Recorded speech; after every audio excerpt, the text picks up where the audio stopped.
जय प्रभुपाद प्रभुपाद, जय प्रभुपाद, जय प्रभुपाद प्रभुपाद, जय प्रभुपाद। निताई गौर प्रेमानंदे हरि हरि हरि हरि हरि बोल। बहुत बहुत धन्यवाद वंदिशा प्रभु, बहुत सुंदर भजन, बहुत अच्छा। आज एकादशी माधव तिथि शुभ पावन अवसर पर हमने एकादशी कीर्तन जो श्री भक्ति ठाकुर ने लिखा है, माधव तिथि भक्ति जननी जगत पालन। ये जो माधव तिथि है, ये भक्ति का जन्म देने वाली है, इसमें यतन से इसका सब लोग पालन करेंगे। कोई भी भक्त जो है एकादशी व्रत को नहीं तोड़ेगा, यत्न करके जैसे तैसे इसका पालन सब लोग अवश्य करेंगे। आशा करता हूँ आप सब भक्त लोग, अनंत कुमार प्रभु, किरण दीदी, अनुराधा दीदी, रंकर प्रभु, मृणाल दीदी, शिवानी दीदी, दीक्षा दीदी, शिखा दीदी, शिवानी दीदी, शिवानी गुप्ता दीदी, अमन प्रभु, नेहा दीदी, देवश्री दीदी, देव कृष्ण प्रभु, दीप्तोषी दीदी, सिमता दीदी, आप सबका एक बार फिर स्वागत। और आप सब एकादशी व्रत का पालन, हरे कृष्ण दंडवत प्रभु जी। एकादशी व्रत का पालन नहीं करता है तो हम उनसे बात कर सकते हैं। I believe everyone is following Ekadashi, so there is nothing to worry because yes प्रभु जी। हरे कृष्ण प्रभु जी। हरे कृष्णा दीदी। प्रभु जी, अगर मेडिकल रीजन हो तो फिर क्या करना चाहिए? कोई बीमार है तो क्या करना चाहिए? बीमार के लिए तो ऑलवेज एक्सेप्शंस आर देयर। अब बहुत बीमार है, कोई नहीं कुछ कर सकता है तो वो नहीं करेगा और क्या कर पाएगा। हो सके तो अन्न को अवॉइड करें, बाकी सब फलाहार, बाकी सब सब्जियां आदि खा सकते हैं। That is the at least if you are not getting full benefit of Ekadashi, at least you will save yourself from the पाप पुरुषा which is manifested in the अन्न। अन्न में पाप पुरुष होने के कारण अन्न छोड़ करके बाकी सब सब्जियां आदि फल वल सब खा सकते हैं, और प्रकार की सब्जियां खा सकते हैं। In that case although Ekadashi में लिमिटेड सब्जियां, लिमिटेड मसाले अलाउड है, but if somebody is sick can eat kutuka. I mean there are alternate so many options we discuss on daily katha also. Now kutu hai, rajgira hai, then you have singada. You can make so many preparations. Lotus flower, lotus seeds, makhane जिसको बोलते हैं, then very healthy food. I mean I remember just making khichdi from kutu. Although मैंने पहले ही बोला, कुटू के दानों की खिचड़ी बनाओगे, उसमें आलू डाल दो, थोड़ा सा पंपकिन डाल दो, अच्छे से घी डाल दो, थोड़ा मसाला, हल्दी, हरी मिर्च डाल दो, you don't feel you need to eat anything. वो हैवी रहता है शरीर के लिए। और it is an I heard some devotees were saying ये जो है वो इवन रशिया का मेन फूड है, वो लोग वही रोज खाते हैं। that is a rice for them, जैसे हमारे लिए दाल चावल है या रोटी सब्जी, उनके लिए ये कुट्टू का खिचड़ी ही या कुट्टू का राइस ही उनका मेन राइस आइटम है। So it will cover all the things what we need as a nutrition even for the sick person. But always there is an exception for those who are who are really very sick, cannot do anything, पर उनके लिए तो भगवान क्षमा कर देते हैं, क्योंकि exceptions are always there. But otherwise यतन पालन करिए। भक्तों ठाकुर बोलते हैं आप यतन करो, आप ट्राई करो, आप पूर्ण अपनी कोशिश करो कि इस एकादशी व्रत का पालन किया जाए, जैसे तैसे कम से कम अन्न को अवॉइड किया जाए। तो we should all try to do our best, but in worst case scenario if you are not able to follow, then obviously we cannot do much, कुछ कर नहीं सकते। तो आज की एकादशी है जया एकादशी, इसको भीमा भौमी एकादशी भी कहते हैं, भैमी एकादशी भी कहते हैं। तो anyone want to tell the story of Jaya, आज की एकादशी की कोई कथा कोई बोलना पसंद करेंगे? कुछ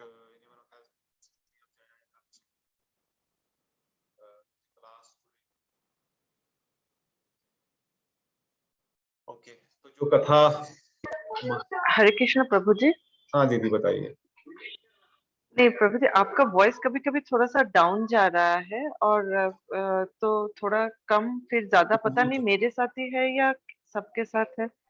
कम ज्यादा हो रहा है सबके साथ ही है, वो सबके साथ है, वो एकादशी है ना, तो नेटवर्क भी थोड़ा ढीला होता जाता हमारे शरीर का नेटवर्क भी और बाहर का नेटवर्क भी ढीला है। रहता है। सब कुछ ढीला होता है, बीच विशेषकर बीच जो में। भक्त निर्जला करते हैं उनका थोड़ा ज्यादा ढीला रहता है। क्योंकि एकादशी आधा दिन तो वैसे सबकी निर्जला रहती ही है दोपहर तक जब ठाकुर की आरती होती भोग रहता है।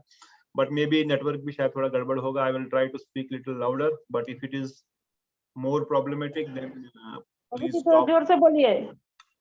हाँ जोर से हरे बोल, कृष्ण प्रभु जी।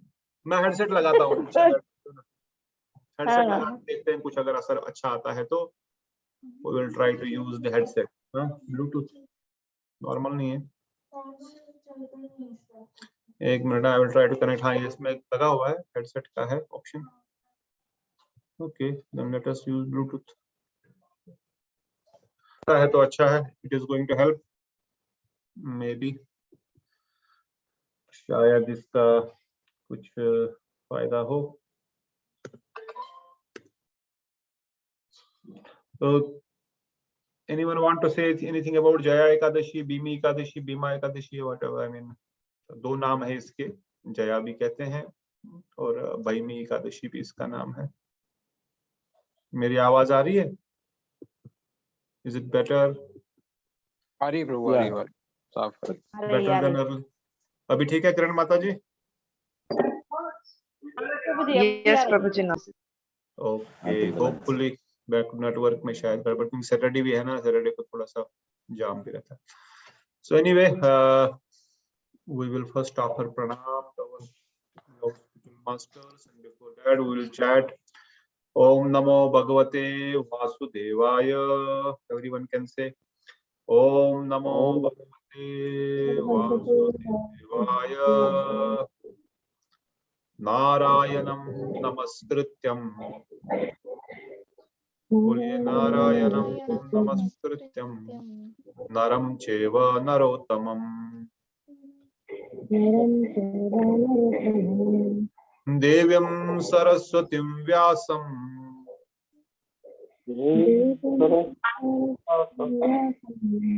ततो जयम् उदीरयेत्।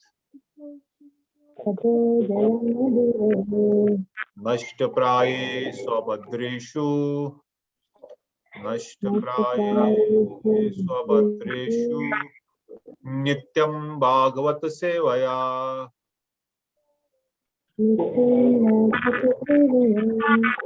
भगवते उत्तम श्लोके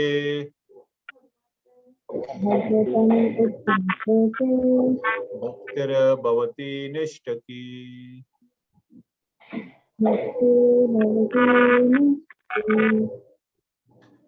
तो कहते हैं जया एकादशी की कथा में एक बार धर्मराज युधिष्ठिर ने भगवान कृष्ण से माघ शुक्ल पक्ष के व्रत की महिमा के बारे में बताने में कहा। तब भगवान ने इस एकादशी के व्रत की कथा सुनाई। तो कहते हैं एक समय की बात है, नंदन वन में उत्सव हो रहा था जिसमें देवी देवता संत आदि उपस्थित थे। नंदनवन हम जानते हैं कहाँ पर है, everyone know where is Nandanvan? Nandanvan जो है वो स्वर्ग की स्थान है, जैसे पिछली बार भी हमने कई बार कहा नंदनवन, फिर आपका सुधर्मा सभा, पारिजात पुष्प, ये सब स्वर्ग की वस्तुएं हैं। तो भगवान कहते हैं कि नंदन वन में उत्सव हो रहा था जिसमें देवी देवता और सभी संतगण भी, संगीत आदि चल रहा था और गंधर्व माल्यवान एवं पुष्पवती भी नृत्य कर रहे थे। दोनों एक दूसरे से मोहित हो गए और सभी की उपस्थिति में इस प्रकार से नृत्य करने में वह मर्यादा भूल गए। तो जो उस समय पुष्पवती जो नृत्यिका थी, अप्सरा है, वो नृत्य कर रही है और जो गंधर्व माल्यवान है वो अपना मृदंग आदि करताल आदि जो भी है वो बजा रहे हैं। और दोनों ही क्योंकि नृत्य आदि कर रहे हैं, ये दोनों को, क्योंकि स्वर्ग में तो नेचुरली है आकर्षण, क्योंकि वहां पर भोग की प्रवृत्ति अधिक है, इसलिए एक दूसरे के आकर्षित होने के कारण उनका ताल बिगड़ गया, इनका भी नृत्य का जो पोजीशन थे वो बिगड़ गए। और इंद्र बड़े ही क्रोधित हो गए कि भाई ये कैसे लोग हैं यहाँ पर, सभी की सभा में, यहाँ पर ये ड्यूटी पे है और on duty also they are attracted to each other, they are not focusing on their job. और बोला क्योंकि आप लोग धरतीवासियों की तरह अनकंट्रोल्ड है तो यू गो टू पृथ्वी लोग। तो क्या नहीं, वो दोनों ही उनको शाप दिया या उनको वहां से भगा दिया कि आप शाप के कारण पुष्पवती एवं माल्यवान को पिशाच योनि का जीवन प्राप्त हुआ। पिशाच is nothing but a demon और गोस्ट, एक पिशाच का शरीर प्राप्त हुआ। कहते वे दोनों हिमालय के वृक्ष पर अपना आश्रय लिए थे। उनका जीवन बड़ा कष्टमय था वह, और इस प्रकार से बहुत समय बीत गया और माघ शुक्ल पक्ष की एकादशी आई। अनजाने में उन्होंने भोजन नहीं किया। ऐसा नहीं कि उनको कोई व्रत रखने की इच्छा थी। जब माघ शुक्ल की एकादशी आई तो उन्होंने भोजन नहीं किया, केवल फल ही उनको मिला। तो वैसे भी पिशाच योनि में वो क्या भोजन कर पाएंगे, फलाहार जैसे तैसे कुछ भी किसी के शरीर में जाकर खाते होंगे। सर्दी के कारण नींद भी नहीं आई, क्योंकि माघ मास जो होता है, जनवरी फरवरी का महीना ठंडा रहता है, और विशेषकर हिमालय में तो कितना ठंडा हो सकता है, यू कैन इमेजिन। तो उन दोनों ने क्योंकि फलाहार पाया और ठंड बहुत अधिक होने के कारण वो सो भी नहीं पाए, इसलिए दोनों को एक तो एकादशी व्रत करने का फल मिल गया, दूसरा रात्रि जागरण का फल मिल गया। कहते पुष्पवती और माल्यवान अनजाने में ही इन दोनों ने ये व्रत पालन कर दिया, और भगवान विष्णु की कृपा से दोनों पर जो ये दृष्टि पड़ी, क्योंकि उनको एकादशी व्रत का फल मिल गया। और पुष्पवती एवं माल्यवान को देखकर इंद्रदेव हैरान हो गए। दोनों ही देव राज इंद्र से जया एकादशी व्रत की महत्व का भगवान विष्णु की महिमा में बताया। ये जानकर इंद्रदेव भी खुश हुए और दोनों स्वर्ग में वापस स्थान मिला। तो इन शॉर्ट ये जया एकादशी की कथा है, किस प्रकार से अनजाने में भी किया गया व्रत जो है जया एकादशी का, यह बहुत अधिक लाभ हमको देता है। इवन केवल अनजाने में किया गया व्रत हमको वापस स्वर्ग की प्राप्ति करा सकता है। ऑल्दो भक्तों की इच्छा स्वर्ग में रहने की नहीं रहती है, भक्त किसी प्रकार के स्वर्ग में रहने की कोई इच्छा नहीं प्रकट करते, वो केवल भगवान कृष्ण के प्रेमा भक्ति को प्राप्त करने की ही लालसा से सभी प्रकार के व्रत, सेवा, अपना अनुष्ठान आदि जितने भी है केवल भगवान कृष्ण को प्रसन्न करने के लिए करते हैं। इसलिए हम भी केवल भगवान कृष्ण की प्रसन्नता के लिए ही एकादशी का व्रत करेंगे। तो उसके बाद हम श्रीमद् बृहद भागवतमृत की ओर आगे बढ़ेंगे। गुरु वैष्णव के चरणों में कोटि प्रणाम करते हुए हम बृहद भागवतमृत का दूसरा खंड का अध्ययन कर रहे हैं। साथ ही साथ इस हफ्ते में पिछले 4-5 दिन से कई सारे उत्सव हुए। विशेषकर हमने अद्वैत सप्तमी, उसके बाद आज एकादशी, उससे पहले अद्वैत सप्तमी के दूसरे दिन था मध्वाचार्य का आविर्भाव तिथि, उनका तिरुभाव तिथि, डिसअपियरेंस डे। कल रामानुजाचार्य का डिसअपियरेंस डे था, और आज एकादशी है, कल वराह द्वादशी है, और परसों नित्यानंद त्रयोदशी है। You can imagine from Saptami till Triyodashi, every day there is a festival, and the festival of great service and learning, and also to get the mercy of the Lord. भगवान की विशेष कृपा को प्राप्त करने का ये बड़ा ही अवसर भगवान हमको देते हैं। कहते हैं भगवान ने इतने सारे व्रत, नियम, ये सब उत्सव क्यों रखे, ताकि जीव उत्साह के साथ इनका पालन कर सके। उत्सव में उत्साह होना, उत्सव अर्थात जहाँ पर भक्ति का कार्य का उत्सव हो, वहां पर उत्साह में हम आगे बढ़ेंगे तो भगवान बड़ी अच्छी कृपा करते हैं। तो ऑल तो हमने डेली कथा में अद्वैताचार्य का भी गुणगान किया, कथा सुना, मध्वाचार्य प्रभु का भी कथा सुना, उनका गुणगान किया। कल हमने हमारे रामानुजाचार्य ठाकुर का भी कथा सुना, उनका गुणगान सुना।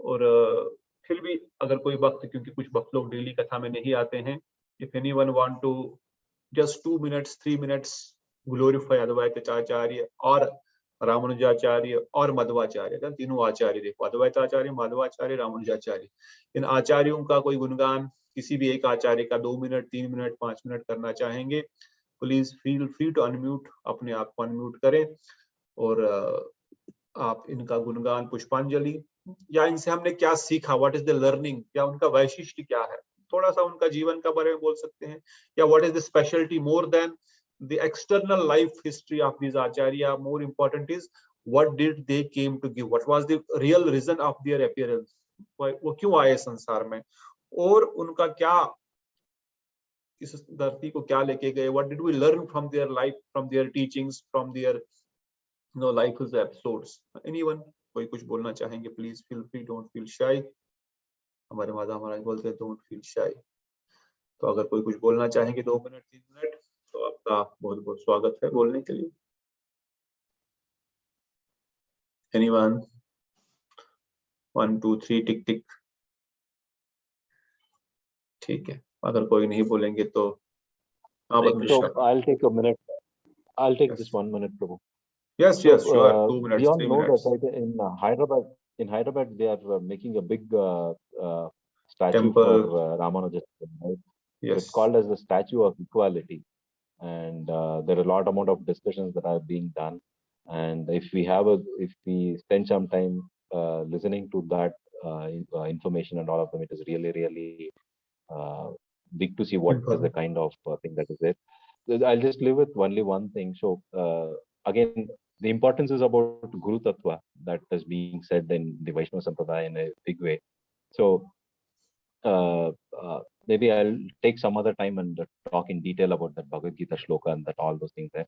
So there is one description, like say for example, if Bhagavan, okay, the Paramatma has a soul, then who is it? Then that soul is only the Acharyas. So what Bhagavan does is that he puts his soul in the form of an Acharya and sends to this planet so as to make the Jeev in a better way. So that is what was one of the biggest thing. And that being said, so that Ramanujacharya, his Lakshmana himself, and he has come with a large amount of potential thing to do away with the Mayavada concept that was there prevailing at that point of the time, and how he established all those things. And the second thing is that as part of his many things he has done, so the Sri Rangam temple that it is there, okay, which is the first and the prominent Divya Deshams that are there in our country. So that is the first Divya Desham. So during the time of Sri Ramanujacharya, that temple did not have much amount of management mechanisms. The sevas that was happening was not regularized. That was not going on in a proper way. That so Sri Ramanujacharya did the initiative of organizing all the crores and crores of wealth that temple that had, and also he also ensured that the seva, the alankara, the way in which the Lord is being offered, everything is being organized in a very, very, very proper way. So he did all those things, and he ensured for few years while he was there, he ensured that the temple festivals throughout the year be organized, and even today that is being followed. So even after 1,000 years of what he has been gone, after him, even today the temple is following all the rituals, all the festivals throughout the year in the same systematic order as what Ramanujacharya has established. So in the same way, he has also done in Tirumala also, the Tirupati Devasthanam also, there was a lot amount of gaps. So he took so much amount of initiative to ensure that the festivals are all organized and done throughout the year in a very particular way. To the extent saying that what is the food that is the Naivedya that is being offered to the Bhagavan is also being organized in such a way so that the Lord and then the bhaktas who eat that feel so good about it. So that was something that among many other things, this is something that is very, very prominently discussed. Hare Krishna. Very nice. Long live Ramanujacharya's glory. Jai Sri Ramanujacharya ki jai, Jai Gurudev ki jai. Very nice. बहुत thank you. Very nice. Thank you. पद्मदेशा प्रभु आप भी कुछ बोल रहे थे. बहुत बहुत धन्यवाद. Very thanks वेंकट प्रभु, वृंदावन चंद्र प्रभु. हरे कृष्णा प्रभु. प्रभु थोड़ा मेरा इंटरनेट अनस्टेबल है, बट मैं फिर भी प्रयास करूंगा कि यहाँ पे आज थोड़ा सा प्रॉब्लम है, लेकिन मेरी आवाज शायद साफ आ रही होगी. अभी ठीक तो है. मैं प्रयास करूंगा प्रभु मध्वाचार्य जी जो ब्रह्मादिमाद गौड़ी संप्रदाय हमारी संप्रदाय प्रमुख आचार्य है, प्रथम गुरु मतलब कह सकते हैं पूर्ववर्ती आचार्यों में, तो उनका और श्रीपद रामानुजाचार्य श्री संप्रदाय से लेकिन दोनों ही हमारे गुरु समान हैं. तो मध्वाचार्य जी का प्रभु मैंने जो आज थोड़ा सा जीवनी पढ़ी उनका उसमें, तो वो बचपन से ही 12 वर्ष की आयु से ही उनका भक्ति की तरफ रुझान और पूर्ण वैराग था। तो वो उन्होंने अपने पिता से बोला कि मैं भक्ति क्षेत्र में आगे जाना चाहता हूँ, और इस तरह से तो उनको फिर उनका रुझान देख के फिर वो उनको उनको उनके पिता ने आज्ञा दी, फिर वो उनको गुरु मिले उडुपी में।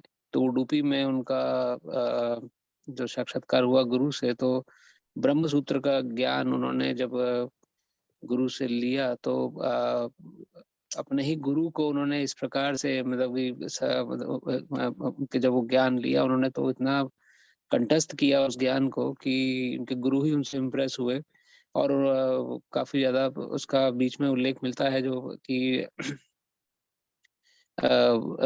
ब्रह्म सूत्र को संक्षिप्त में किस प्रकार से बोला जाए, क्योंकि गुरु का उनके नियम ये बन गया था कि पूरे ब्रह्म सूत्र का को बोलने के बाद ही वो कोई भोजन ग्रहण करेंगे। तो एकादशी का दिन आए।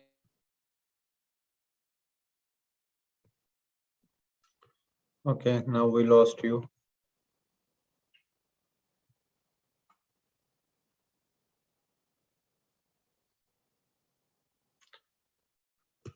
प्रभु जी, आपकी आवाज अभी नहीं आ रही है।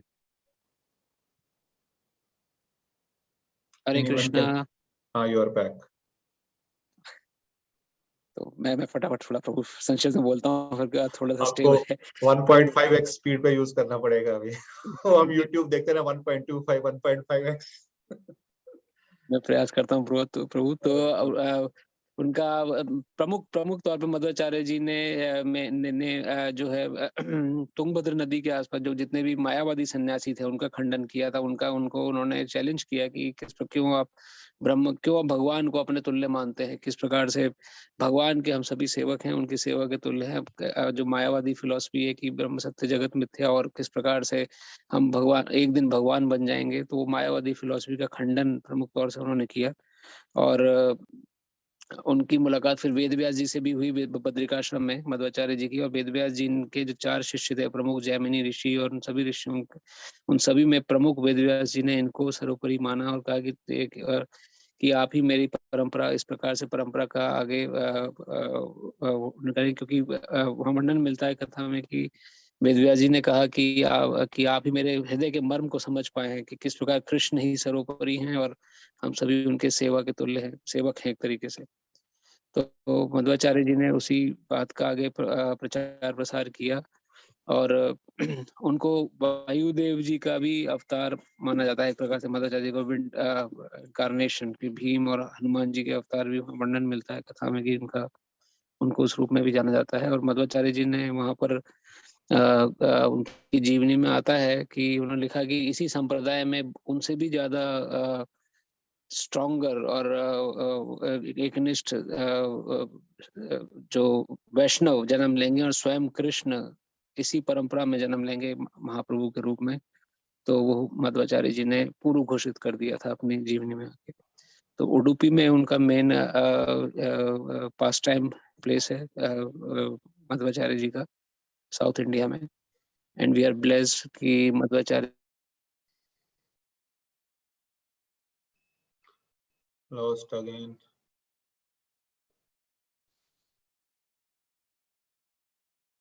हरी हरी बोल। राधे। हरे कृष्णा। हरी हरी हरे बोल। हाँ, Krishna. Back, you are back. ठीक। मैंने पता नहीं कहा, आपने शायद सुना कि नहीं, मैंने लेकिन हमने हो सुना। गया प्रभु। हो गया। ठीक है, बहुत बहुत धन्यवाद। आपने बहुत संक्षेप में, बहुत क्विकली उनका जीवन के कुछ विशेष अंग बताए। बहुत बहुत धन्यवाद। और कोई वक्त want to add anything further anywhere? Advaitacharya, Madhvacharya and Ramanujacharya. Hare Krishna प्रभु जी। हाँ दीदी, बताइए।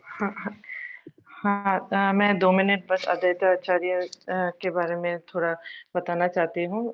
उस दिन हमने डेली कथा में सभी भक्तों ने बहुत सुंदर से अद्वैत आचार्य का ग्लोरिफिकेशन किया, और मैं उन्हीं से जो भी हमने सुना थोड़ा वही मैं बताना चाहती हूँ। तो अद्वैत आचार्य ने हमने सुना कि वो महाविष्णु से वो महाविष्णु और सदाशिव इन दोनों के युक्त अवतार है। तो क्षीरोदोक्षय विष्णु जिनसे ये पूरा विश्व ब्रह्मांड उनके और माया देवी से जो पूरा विश्व ब्रह्मांड जो क्रिएट होता है वही क्षीरोदोक्षय विष्णु अद्वैत आचार्य है। और वो सदाशिव भी है जो गोलोक में जो शिव जी है, सदाशिव जी वही उन दोनों का युक्त अवतार है अद्वैत आचार्य। और हमने ये भी सुना कि वो किस तरीके से वो महाप्रभु के आने के बहुत पहले ऑलमोस्ट 50 to 60 इयर्स पहले ही वो आए थे। और महाप्रभु के आने का जो मेन कारण है, मतलब आने का मेन कारण नहीं, लेकिन जिसके कारण वो आए हैं वो अद्वैत आचार्य ही है। कि जिस तरीके से वो उन्होंने जब देखा कि पूरे जगत में इतना अनाचार और अधर्म का सब कुछ हो रहा था, तो तभी उन्होंने शालिग्राम शिला में वो हर रोज गंगा और तुलसी पत्र अर्पण करते थे और बहुत ही कातर भाव से और बहुत एकदम हुंकार से भी वो भगवान को बुलाते थे कि तुम जल्दी आओ और तुम जल्दी आओ और इस अधर्म का नाश करो और इस जो भी जगत के जीव है उनका त्राण करो, नहीं तो मैं ही इस पूरे विश्व ब्रह्मांड को मैं ध्वंस कर दूंगा, क्योंकि इतना ज्यादा अधर्म हो रहा है। तो उनकी पुकार सुनकर महाप्रभु कलियुग में ही पावन अवतार के रूप में आए और उन्होंने मतलब कली के जीवों को जिस तरीके से हम जानते हैं कली के जीवों को उद्धार करने के लिए हरि नाम और ये सभी हमको शिक्षा दिया।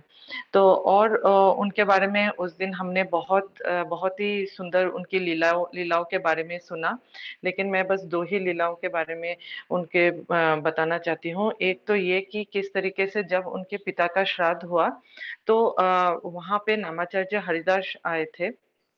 हम जैसे जानते हैं कि नामाचार्य हरिदास वो एक मुस्लिम थे, by birth he was a Muslim, but he is the top most devotee, he is one of the top most devotees.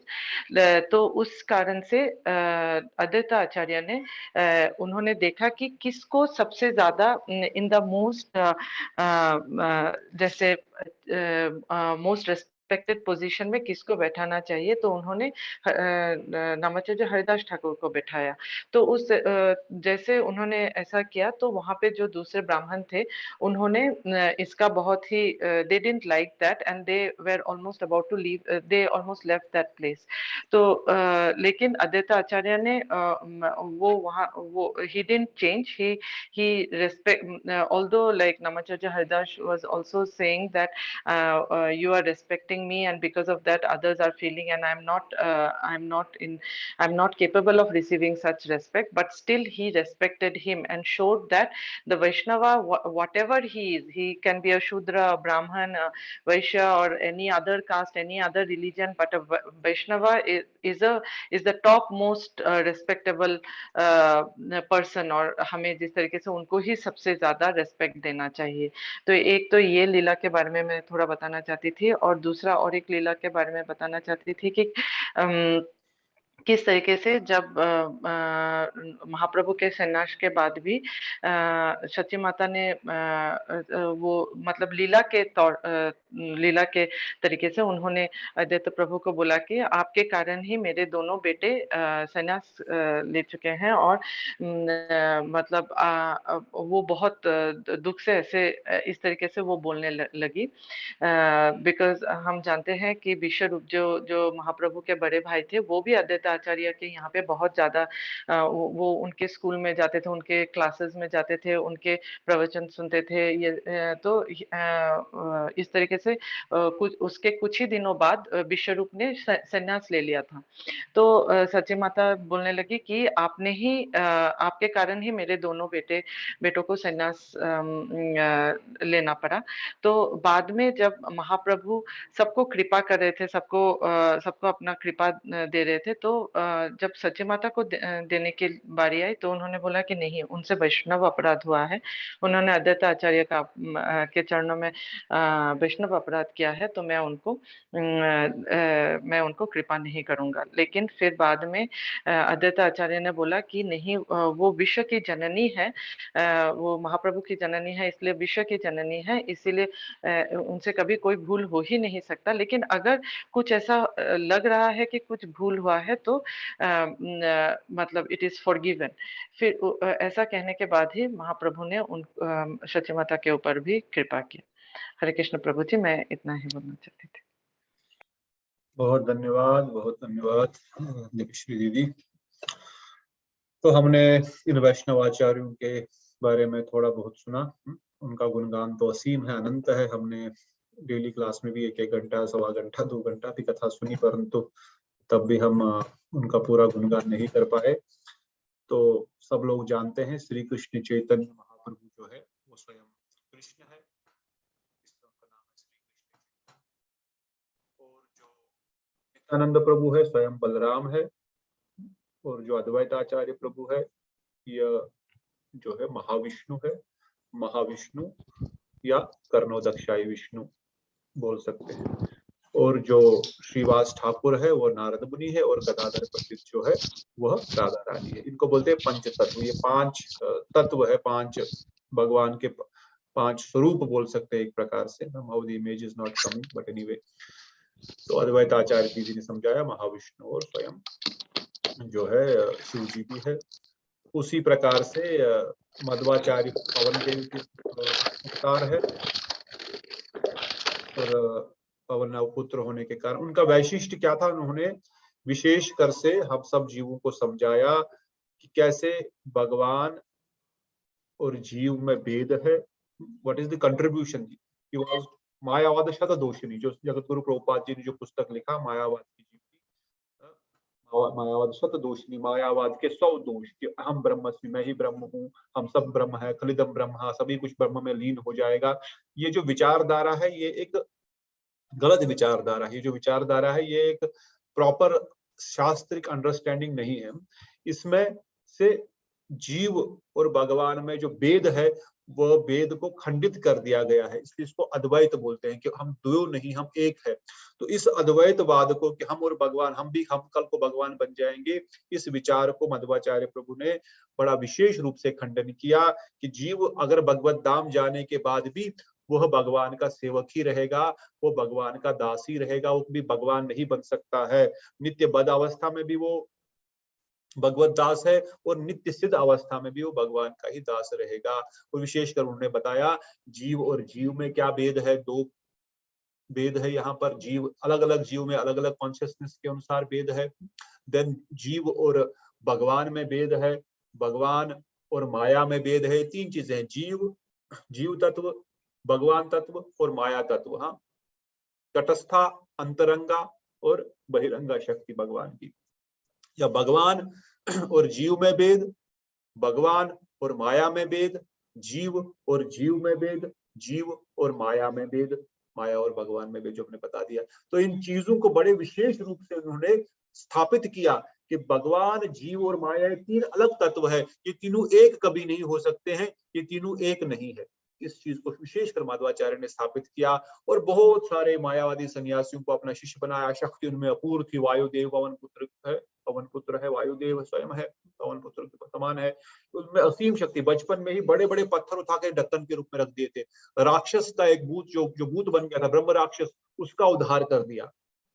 बड़े शक्ति। उसी प्रकार रामानुजाचार्य भी प्रभु जी ने सुनाया, और उनका विशेष वैशिष्ट रामानुजाचार्य ने इस धरती पर जब उनके बहुत उनकी लीलाएं हैं, बहुत उनको मारने का प्रयास किया गया। उनके खुद के जो टीचर थे यादव प्रकाश, उन्होंने उनको मारने का प्रयास किया, क्योंकि उनमें इतना बड़ा विख्यात है। जब उन्होंने भगवान राम जी के नयनों को एक कपी के बम के सामान कंपेयर किया, तब बोला ये नहीं, ये सूर्य की उगती हुई किरणों के साथ कंपेयर करें। फिर उनको मारने का प्रयास किया। बहुत अधिक उन्होंने विशेषकर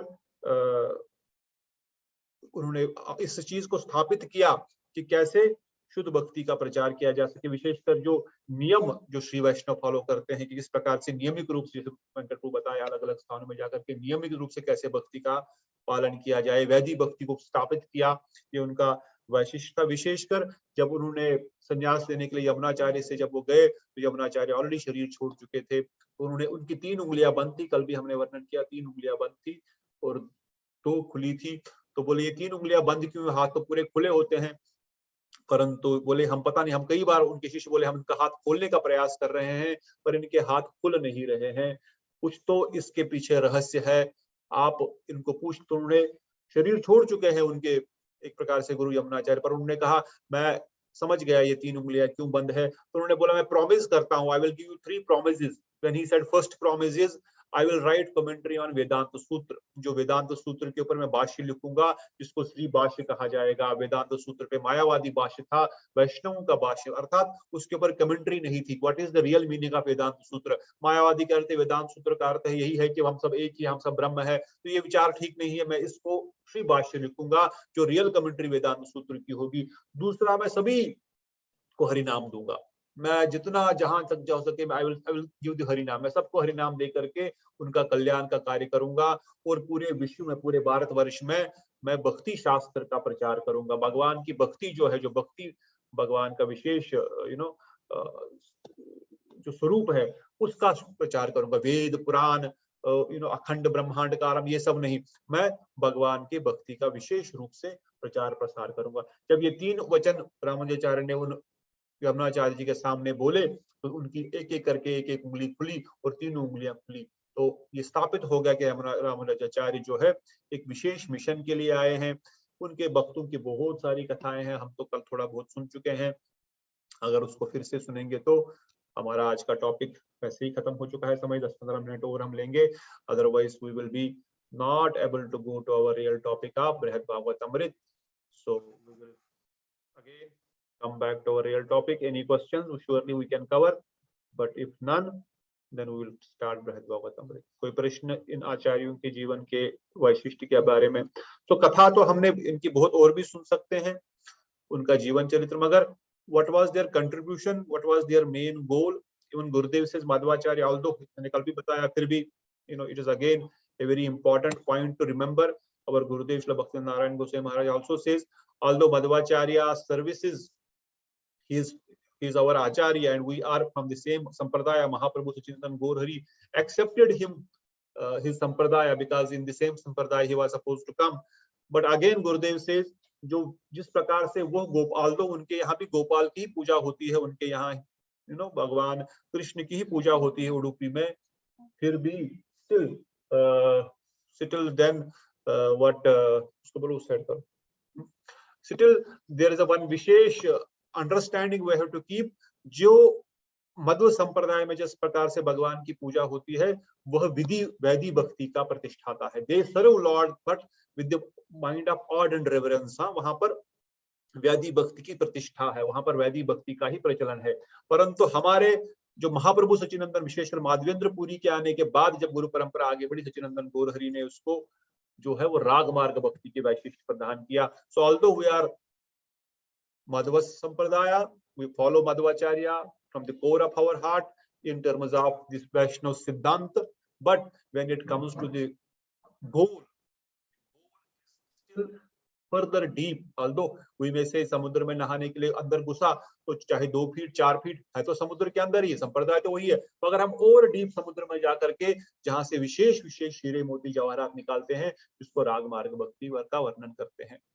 So that was the specialty what Sachinandan Gaur Hari gave us, and we also understood in the previous Harikatha lecture में हमने ये भी सुना, ये भी समझा, गुरुदेव वर्णन करते हैं कि even Madhvacharya, the followers of Madhvacharya, the real, the direct disciples, जो उनका जो मठ चल रहे हैं, अष्टमठ चल रहे हैं, they follow and their process is when they will go to Brahmalok, और ब्रह्मलोक से जब ब्रह्मा जी वैकुंठ जाएंगे तब उनके साथ वो वैकुंठ जाएंगे। मगर महाप्रभु सच्चिनंदन गौर Hari has given a special mercy to the jivas of Brahma Madhva Gaudiya Sampradaya that even in this lifetime itself we can go back to Godhead. That means where Mahaprabhu is performing pastimes, या जहाँ पर राधा कृष्ण कथा कीर्तन कर रहे हैं, यहाँ पर उनकी लीला हो रही है, वहां से गोलोक वृंदावन धाम, मतलब ब्रह्मा जी से पहले भी महाप्रभु की कृपा से उस पाथ को पढ़ते हुए we can reach, you know, much faster.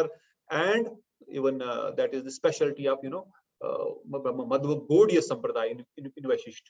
So similarly Ramanujacharya Sampradaya में भी हमने कल एक कथा सुनी, भक्ति वितलीला प्रविष्ट परम पूज्य भक्ति विज्ञान भारती गोस्वामी महाराज जी was saying, although Ramanujacharya established order and reverences the process of following you know, properly all over India, like Venkat Prabhu said, in Tirupati, everywhere. And when he tried to do same thing in Jagannath Puri, what happened? Jagannath Puri में भी उन्होंने बहुत अधिक नियम पालन करने का प्रयास किया, प्रसाद जूठा नहीं होना चाहिए, ऐसा नहीं होना चाहिए, वैसा नहीं चाहिए. What happened? Anyone remember what happened yesterday? We discussed. उसके बाद उनके साथ क्या हुआ जब उन्होंने वहां पर भी इस तरह से नियम पालन कराने का प्रयास किया? What happened? Nobody remember.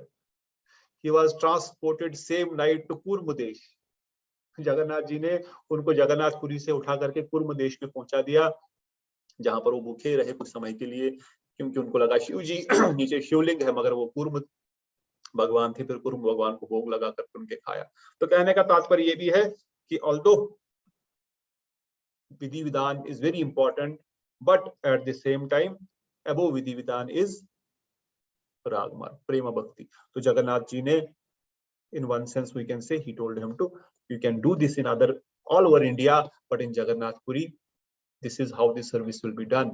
There is no shoch ashoch, there is nothing called, you know, ये है इसने खाया है उसने खाया है. वहां पर जगन्नाथ को केवल प्रसाद खिलाना है और वो प्रसाद सबके लिए वितरण के रूप में दिया जाएगा. Although there are also proper systematic rules वहां पर, तो इवन नॉन हिंदू को अलाउड भी नहीं अंदर जाना. There are proper rules there as well, but the point what Srila Bhakti Goswami was trying to make is the mood what Jagannath has for his devotees, that everyone is welcome, everyone is, you know, there is no consideration of big small all these things. तो इस चीज को उन्होंने वहां पर स्थापित किया. This was the very much important instructions from Ramanujacharya.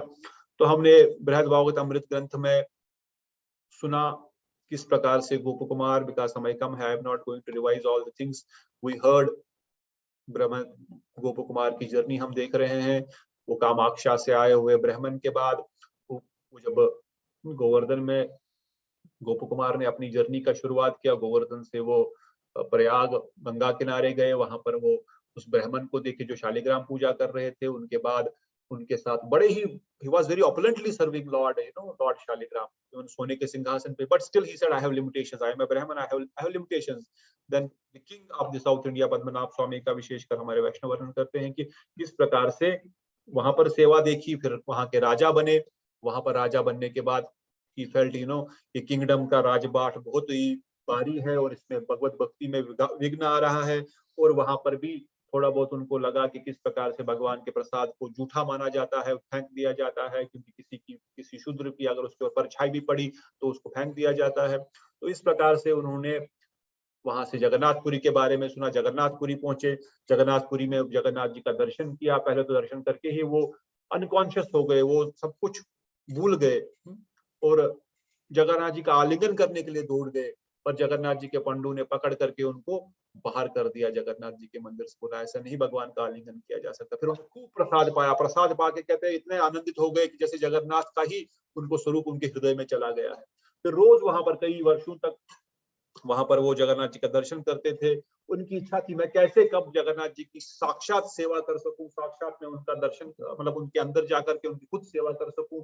और क्योंकि अपना गोपाल मंत्र जप कर रहे थे, उन्होंने जगन्नाथ जी के राजा जो थे उनका बड़ा पुत्र राजा बनने से इनकार कर दिया. छोटे पुत्र में क्वालिफिकेशन नहीं थी. जगन्नाथ जी की आज्ञा हुई इस गोप कुमार को ही राजा बनाओ, तो वो राजा बना.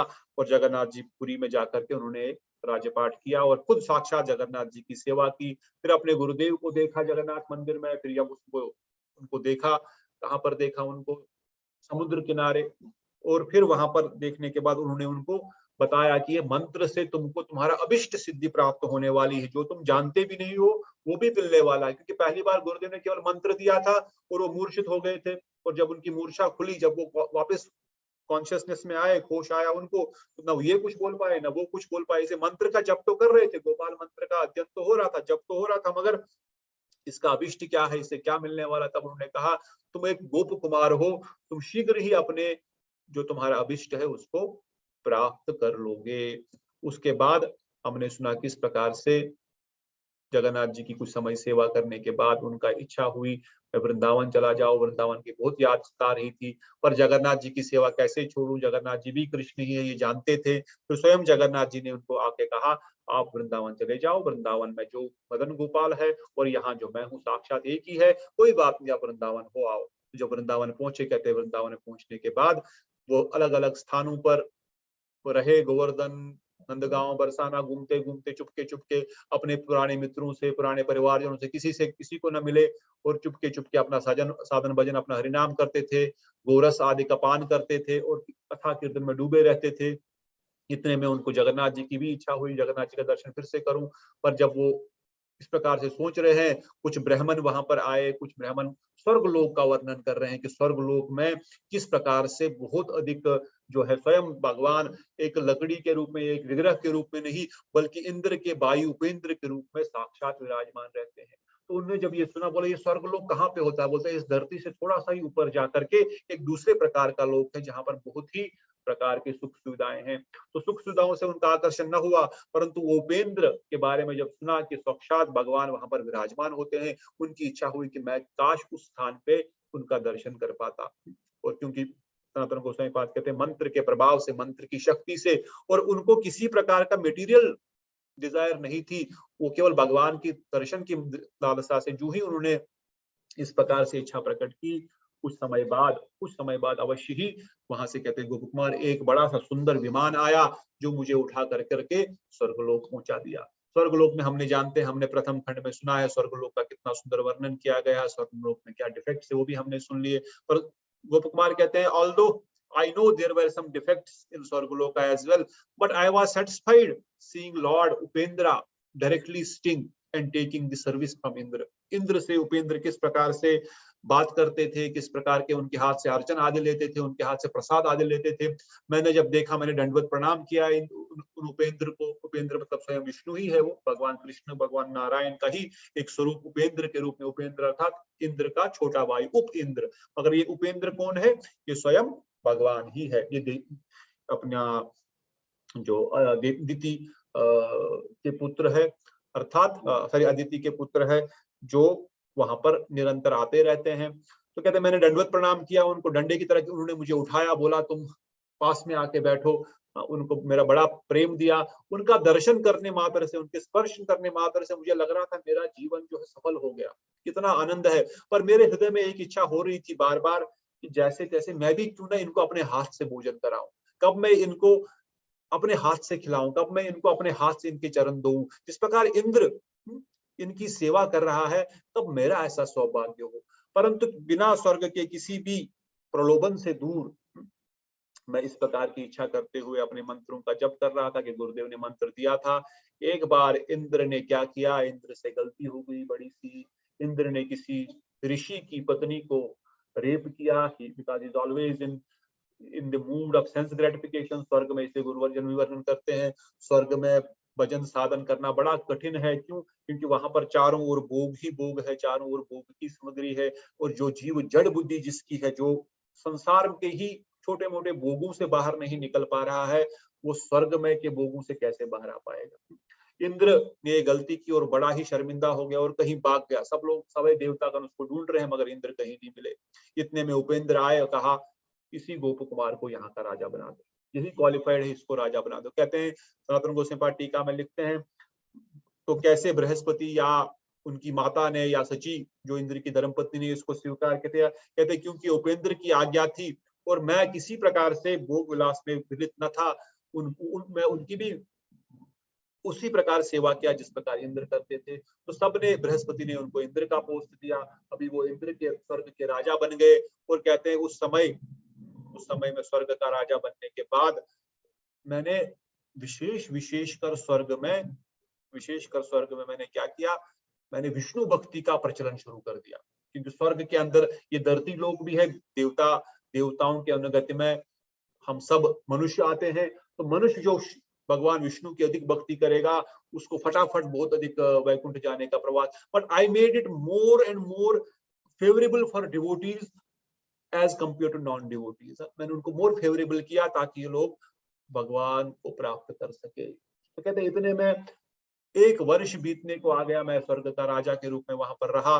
मैं रोज उपेंद्र जो आते थे, क्योंकि हम जानते हैं इंद्र ने भी प्रथम अध्याय में बताया कि उपेंद्र जब चले जाते हैं तो इंद्र बोलते हैं फिर वो तो कभी कभार चले जाते हैं। जब देखा इसने राज्यपाट अच्छे से संभाल लिया है, सब कुछ ठीक से चल रहा है और स्वर्ग में किसी प्रकार का कोई कष्ट नहीं है, कष्ट इन द सेंस कोई देवता कोई राक्षस कोई आक्रमण नहीं करने वाले हैं, तो उपेंद्र वहां से निकल गए।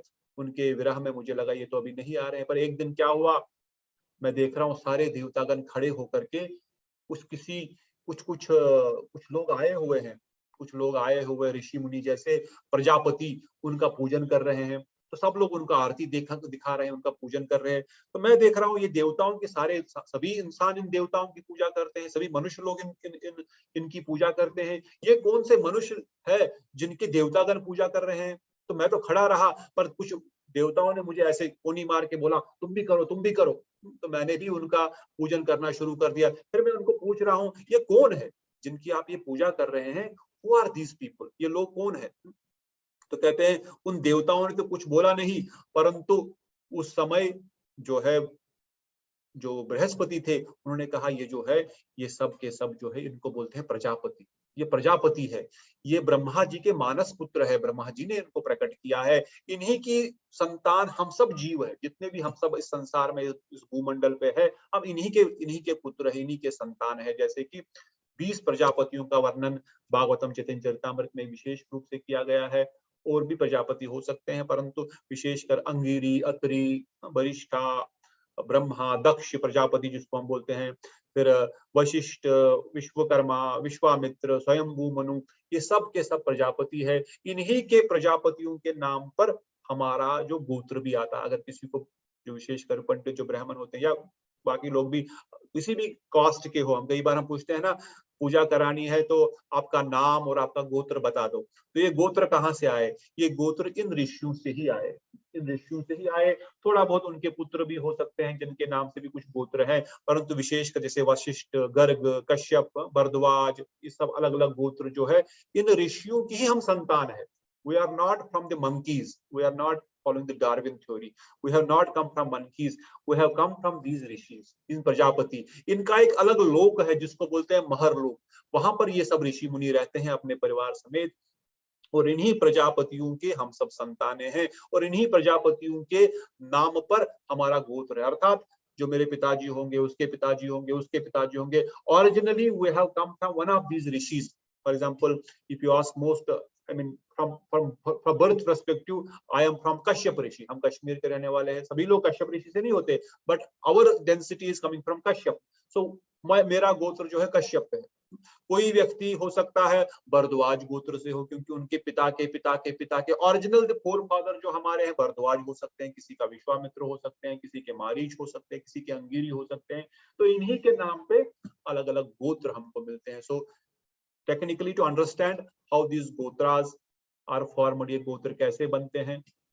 और दूसरा टेक्निकल एस्पेक्ट जो बृहस्पति सनातन गोस्वामी पाद वर्णन करते हैं, अलग अलग लोक है। वी हैव सीन डिफरेंट ब्रह्मांड। पहले भी हमने पिछले प्रथम खंड में भी अलग अलग 14 भुवनों के बारे में वर्णन किया, जैसे धरती के नीचे के 7 लोक, अतल वितल सुतल तलातल पाताल, और धरती के ऊपर के 7 लोक जैसे स्वर्ग लोक, पहले भुवर लोक आएगा जिसमें गोष्ठ और प्रेत रहते हैं, यक्ष रहते हैं, फिर आएगा स्वर्ग लोक, फिर आएगा महर लोक, फिर आएगा जन लोक, फिर आएगा तप लोक। तो कहते हैं ये सारे लोक जो है इनका एक विशेष स्वामी है, एक प्रिजाइडिंग डीटी है। जैसे कहा गया है कि सुतल लोक में भगवान विष्णु विराजमान है, क्योंकि वहां पर प्रहलाद महाराज है, और प्रहलाद महाराज के स्वयं नारायण विष्णु ही वहां पर उनके प्रिजाइडिंग डीटी है।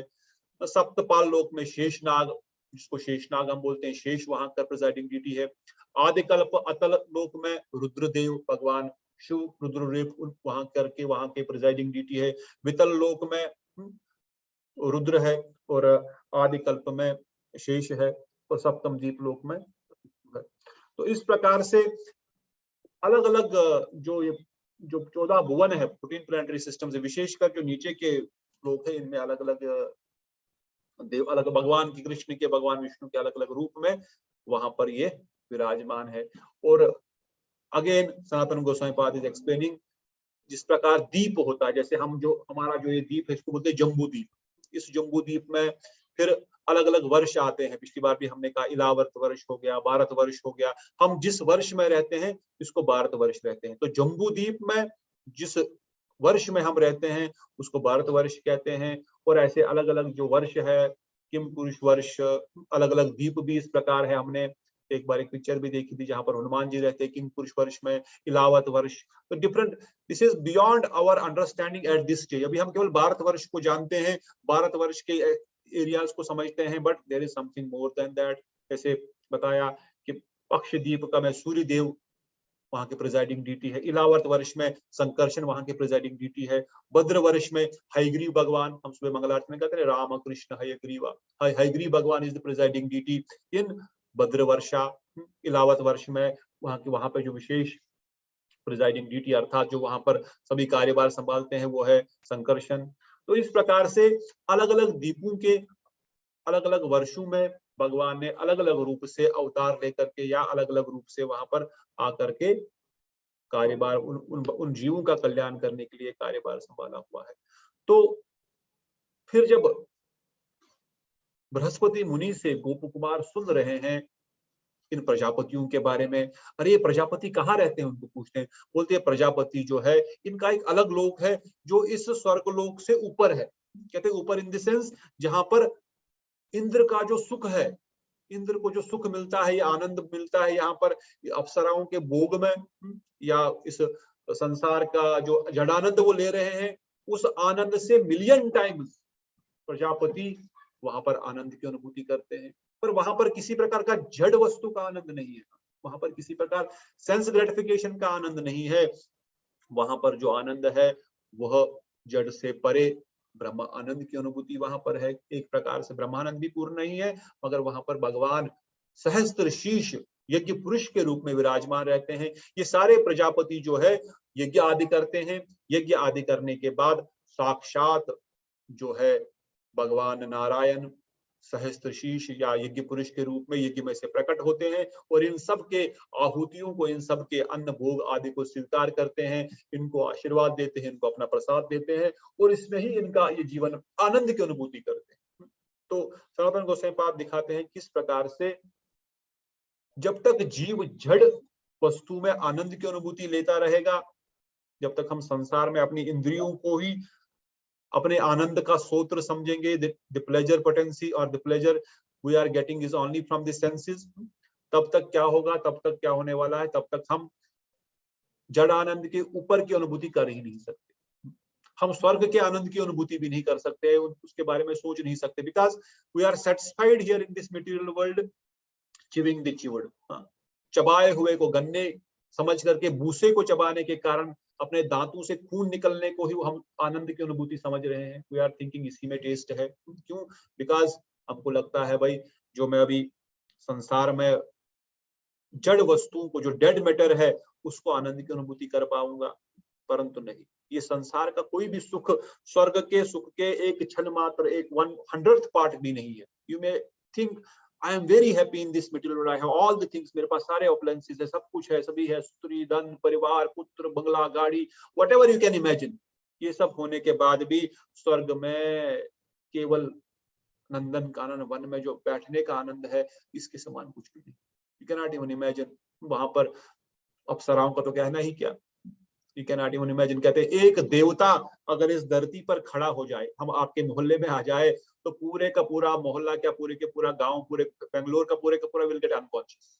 Just imagine, just because of his fragrance coming from his body, the whole state will become unconscious. That is the fragrance, so much, इतना सुंदर उनका शरीर से सुगंध निकलती है। This is how the स्वर्ग लोक is. और हम जीव जो है केवल इस जड़ानंद के पीछे ही भाग रहे हैं, इसके में ही संतुष्ट हो रहे हैं। तो गोस्वामी पाद कहते हैं कितनी मूर्खता है एक जीव की, कि there is something higher where which you can taste, but since I am engaged and satisfied in this only, Krishna is saying okay you stay here only. उसी प्रकार से क्योंकि गोप कुमार अब स्वर्ग से उनका मन भर गया, बोलते हैं ना ये तो कोई आनंद नहीं है, ये जो प्रजापति है मैं इनका यहाँ पर इनका दर्शन करना चाहता हूँ। और क्यों? क्योंकि वो कभी भी जड़ आनंद में, कभी भी संसार में भोग में, अपने इंद्रियों के भोग में आनंद नहीं ढूंढे। स्वर्ग में रहने के बाद उन्होंने किसी अप्सरा के से कोई संबंध नहीं बनाया, कोई वहां पर बढ़िया खाना पीना, नंदन कानन वन है, सुधर्मा सभा है, I will enjoy this, no, he was only having desire to serve lord, and because of that desire immediately he was transported to Maharlok. और महरलोक में हमने सुना कैसे वो साक्षात देख रहे हैं यज्ञ पुरुष, ये सभी यज्ञ कर रहे हैं, सभी प्रजापति बैठ करके यज्ञ कर रहे हैं, और भी वहां पर बहुत सारे ब्राह्मण हैं, बहुत सारे प्रजापति है, वो सब दे are all brahmin, brahmin in the sense they are from the caste, they are all brahmins. तो ये सब जब यज्ञ कर रहे हैं तो वहां से भगवान साक्षात प्रकट हो रहे हैं, उनका सब कुछ प्रसाद पा रहे हैं। तो कहते हैं मैंने भी प्रणाम किया, मैंने दंडवत प्रणाम किया, तो यज्ञ पुरुष ने मुझे मेरे सर पे हाथ रखा। जो ही मेरे सर पर हाथ रखा मुझे लगा वाह कितना आनंद है, इससे अधिक क्या सुख की अनुभूति हो सकती है त्रिभुवन में, इससे अधिक क्या सुख की अनुभूति हो सकती है। इसलिए उन्होंने मुझे अपना प्रसाद ग्रहण करवाया। जब मैंने उनका प्रसाद ग्रहण किया तो दोनों वस्तुओं को देख करके मुझे बड़ा ही आनंद की अनुभूति होती है। तो वहां पर कुछ समय में रहा। कहते वहां पर विशेषकर ये जो महरलोक है, जो स्वर्गलोक से ऊपर का ये जो लोक है महरलोक, इस लोक में किसी प्रकार का सफरिंग नहीं है। सफरिंग अर्थात यहाँ पर स्वर्ग में किस प्रकार की suffering? Anyone remember before we move further? I think I will also quickly 2-3-4 minutes, maybe 5 minutes more. स्वर्ग में क्या क्या सफरिंग्स है? What are the sufferings in स्वर्गलोका? Anyone want to say? The fear of getting pushed down. The fear of death. Very nice. Death is not there, but yes, pushing down. Very absolutely correct. वहां पर स्वर्गलोक में कभी भी kick out किया जा सकता है। स्वर्गलोक में देते हैं या धकेल देते हैं। स्वर्गलोक में देव दैत्यों का भय है। Any time demons will come and attack. Any time they can come and attack and you are gone. You have to wander here and there. You will not have any place you want to stay. You cannot come on earth. अब धरती पे भी नहीं आ सकते, आप कहीं पे छुप के रहना पड़ेगा। तो इसलिए सदानंद गोसाई पाल लिखते हैं, गोप कुमार ने कहा यहाँ पर किसी प्रकार का भय नहीं था। Although he saw that स्वर्गलोक में बहुत सारा अच्छा आनंद है, बहुत सारे टेस्ट है, but there were some defects also. But he said those defects were neglected because I was able to see Upendra daily. I don't care about those defects because I was never interested in भोग। मेरा क्या वो छीन लेते देवता दैत्य आकर के, मुझे क्या करना, धरती पे भेजो, कहीं पर भी भेजो।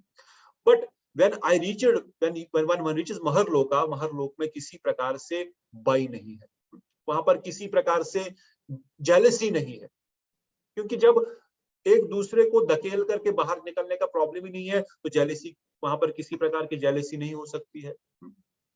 इसलिए कहते हैं वहां पर क्योंकि भय नहीं है, क्योंकि वहां पर कोई रेवलरी नहीं है, वहां पर कोई जेलसी किसी के प्रति नहीं है, वहां पर जो सुख है वो कम नहीं होने वाला है कभी पर, और वहां पर कोई मटेरियल मोटिव्स नहीं है।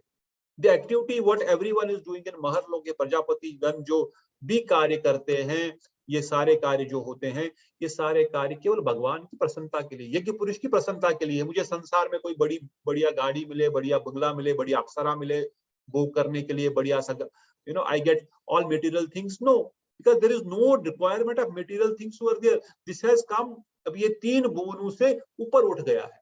ब्रह्मा जी कहते हैं ये तीन भुवनों से, ये स्वर्गलोक, भुवरलोक और भूलोक। भूलोक मतलब अब अपनी हमारी धरती, भुवरलोक is where ghosts stay and स्वर्गलोक is where डेमिगॉड स्टे।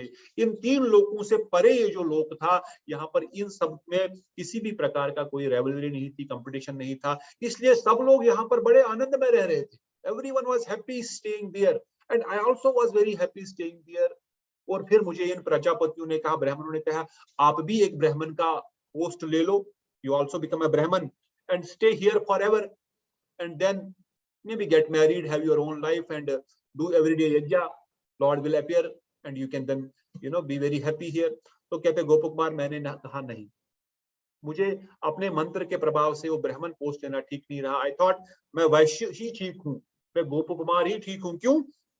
क्योंकि एक तो मैं भगवान की साक्षात सेवा करूंगा, दूसरे इन ब्राह्मणों की भी सेवा करूंगा।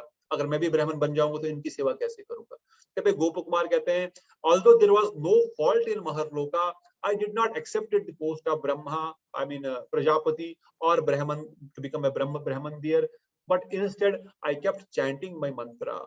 I kept chanting my mantra, and what was happening? I was very happily enjoying. उस ब्रह्मा जी का एक दिन जब हो जाता है, धरती पे कितना समय हो जाता है? Anyone remember? ब्रह्मा जी का एक दिन, how many yugas? 14 chatur 72 Chaturyugas. 72 Chaturyugas, 1000 Chaturyugas, 72 Manvantras, 1000 72 मन 12 घंटे 12 घंटे, उसी उतनी ही लंबी उनकी रात्रि है। तो ये ब्रह्मा जी का जो एक दिन है, यहाँ पर 1000 चतुर्युग, चतुर्युग समझते हैं ना, सतयुग, द्वापर, त्रेता, कलयुग, ये बन गया एक चतुर्युग। ऐसे 1000 बार जब साइकिल होगा, कलयुग की उम्र कितनी है? Let us go to basics. What is the age of Kali? Anyone remember? 4,32,000 years. Very nice. 4,32,000 years. Yes. इससे डबल है। All these 4 years. Yes. Oh, sorry. Go ahead. I'm saying all double. These 4 years put together. Put together is how much? 40 lakh years. 40 lakh years. So 4,32,000 double हो गया, द्वापर 8,64,000 double हो गया, 8 का 16, 17 lakh something. ये सब करते करते इतने सारा ब्रह्मा जी का एक दिन नहीं, ये एक चतुर्युग हो गया। ऐसे 1000 बार जब साइकिल पूरा होगा, 1000 times when this cycle is completed, then what will happen? What will happen? Half a day of 12 घंटे पूरे हुए, 12 घंटे। ब्रह्मा जी का दिन खत्म हो गया, ब्रह्मा जी की अभी नाइट शुरू हो गई। अब ब्रह्मा जी की नाइट में क्या होगा? भू भुवर स्वर्ग डिस्ट्रॉय हो जाता है। भू भुवर स्वर्ग इज गॉन। इसको बोलते हैं आंशिक प्रलय हो जाता है। इस 1000 चतुर्युग होने के बाद आंशिक प्रलय हो जाता है, अर्थात ये भूलोक, ये धरती लोक, ये भुवर लोक जहां पर गोस्त रहते हैं, और ये स्वर्ग लोक, ये तीनों लोग जो है इनका प्रलय हो जाता है, अर्थात ये सब पानी में डूब जाते हैं। पहले तो सूर्य देव की अग्नि से सब जल जाता है, जल करके राख हो जाता है, और जल करके राख होने के बाद ये सब के सब जो है पानी में डूब जाते हैं। और ब्रह्मा जी का जब दोबारा से दिन होता है, again these earth are manifested, again जीव इस पर पे रहना शुरू कर देते हैं। तो this continues for how many days? How does this cycle continues? How many days? I mean, it 100 years of Brahma. Yeah, it is continuing till 100 years of Brahma. So we are talking about one day of Brahma, then we are talking about one night of Brahma. Brahma की रात्रि में ये धरती अर्थात every full अर्थ, then भुवर लोक, then स्वर्ग लोक, ये सब पानी में डूब जाता है। तो इसका बय जो है वो महरलोक में नहीं है, क्योंकि महरलोक में ऐसा नहीं होता है। महरलोक में ऐसा नहीं होता है, ये सब डूब जाते हैं और वो रात को सोते हैं। पर जब रात हो गई, अभी जब रात हो गई ब्रह्मा जी की, अभी तो बड़ी लंबी रात है भाई, बड़ी लंबी रात है। अब यज्ञ पुरुष भी तो नहीं आएंगे, रात को तो यज्ञ होगा नहीं। अब रात को यज्ञ नहीं हो रहा है, गोप कुमार बोल रहा भगवान के दर्शन ही नहीं हो रहे, भगवान के दर्शन नहीं हो रहे, तो मैं यहाँ पे क्या करूंगा? उनका मैंने व्याकुल हो रहा है ना, again he is feeling where is lord. तो भगवान के भक्त बिना भगवान को देखे नहीं रह सकते। वो व्याकुलता हमारे हृदय में कब आएगी, ये हमको प्रार्थना करना। We don't have that feeling, that's why we are not going there, we are still here। और वो फीलिंग कब उत्पन्न होगी हमारे हृदय में? तो गोप कुमार के हृदय में ये फीलिंग उत्पन्न हुई, और वो कहते हैं मैं यहाँ पर क्या करूंगा रात्रि में रह करके। He again came to Jagannathpuri, he came to Jagannathpuri. Now the question is, जब पूरा ब्रह्मांड डूब चुका है तो जगन्नाथपुरी कहाँ है? Is Jagannathpuri still existing? Any idea? Or is it spiritual abode of Jagannathpuri somewhere else? Okay. It is said even when this all three worlds are drowned in the ocean, under the banyan tree, Jagannathpuri is still existing. Jagannathpuri, Vrindavan Dham, Mayapur Dham, they are not inhalated by the by this devastation। जो ये प्रलय होता है, इसमें जगन्नाथपुरी का प्रलय नहीं होता। इसलिए कभी भी देखो, कितना भी सुनामी आए, कितना ही बाढ़ आए, जगन्नाथपुरी को कुछ नहीं होता। थोड़ा बहुत पेड़ वेड़ टूट जाते हैं, वो अलग बात है, but even when the Brahma ji का रात्रि जब आती है, जब पूरा संसार, पूरा ब्रह्मांड डूब जाता है, जगन्नाथपुरी ऐसे कैसे खड़ी है। और Gopkumar immediately by the power of his mantra he came to Jagannath Puri, seeing Lord Jagannath, was very happy. Till again the night comes, the day comes in Maharloka, he again jumped back to Maharloka, because Maharlok में साक्षात अभी यज्ञ पुरुष आएंगे, उनके साथ प्रसाद खाने को मिलेगा, उनका दर्शन करने को मिलेगा, वो उनको पूरा दिन यज्ञ हो रहा है ना, every full day Lord is in front of you and you are offering and he is eating, you are always so happy, you are always so happy with this. और क्या कर रहे हैं, बोले रात को तो मैं इधर आ जाता था और दिन को वापस जाता था, और बड़ा ही आनंद के साथ में महरलोक में मैं कुछ समय रहा। कुछ समय रहने के बाद क्या हुआ कि प्रजापतियों ने एक दिन वहां पर मैंने देखा एक नंगा बालक आ गया। एक बालक आया और ये सारे प्रजापति खड़े होकर के उसकी पूजा कर रहे हैं। ये कौन है ये बालक, मैं पूछ रहा हूं इनको, ये कौन है? आप भगवान यज्ञ पुरुष के समान भी इसकी पूजा कर रहे हैं, जैसे यज्ञ पुरुष भगवान विष्णु प्रकट हो रहे हैं यज्ञ से, उसी के समान आप इस बालक की पूजा क्यों कर रहे हैं? तो भी छोटा सा बालक है, आप तो इतने बड़े बड़े बूढ़े हो गए, हजारों वर्षों से आप यहाँ पर रह रहे हैं, और ये यंग छोटा सा लड़का 5 साल का बालक, इसकी पूजा क्यों कर रहे हैं? तो उसके बारे में हम लोग कल सुनेंगे, ये बालक कौन था और ये बालक कहाँ से आया था, और इसके बारे में प्रजापति क्या कहते हैं। We will understand this tomorrow. तो the second chapter जो हमने आज शुरू किया, स्वर्गलोक का वर्णन, इसमें हम आगे आगे सुनेंगे महरलोक में किस प्रकार से यज्ञ पुरुष गए, और यहाँ से जो आगे जाएंगे द पावर ऑफ माइंड, ये जो अभी ऋषि आया है, ये not the naked one Rishi, some rishis have come there, one rishi has come there, और ये जो ऋषि है पिपलायन आदि ऋषि, ये कौन है? ये पावर ऑफ माइंड के बारे में he is explaining the power of mind in this second chapter. They are explaining how senses are limited but mind is unlimited, and how can you grab more pleasure by mind than the senses, because sense is limited. आपकी आंखें limit है, आपके मुंह में 10 रसगुल्ले खाए, 20 खा लिए, या 4 दमालू खा लिए, 5वां दमालू नहीं खा पाओगे, but through mind you can eat hundreds of damalus and keep tasting it in trance, isn't it? How much powerful mind is. So this is something what Pipalayana Adi Rishi will teach Gopakumar in this chapter. And then what is the glorification of direct darshan of Lord by the eyes? Is really mind more powerful than the spiritual senses? Then how bhakti is above mukti, and how the service of Lord gives something more than ब्रह्मानंद। तो ये सब 4, 5, 6 topic इस दूसरे अध्याय में, ज्ञान के अध्याय में हम लोग कवर करेंगे। समय हो गया है, इसलिए अधिक समय न लेते हुए कल शाम को 6 बजे हम लोग फिर मिलेंगे। If anyone has any questions for today's katha or anything which is not related to today's katha also, please feel free to ask. आपका अगर कोई प्रश्न या कोई पॉइंट कंफ्यूजिंग रहा हो या कवर नहीं हुआ हो, आप अनम्यूट करके पूछ सकते हैं।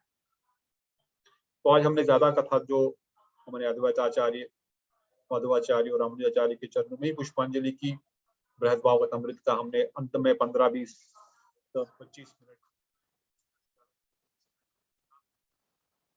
आगे हम और अधिक इस कथा को सुनेंगे। We will go much deeper into the technical also, and as well as the power of mantra and the power of mind we will learn.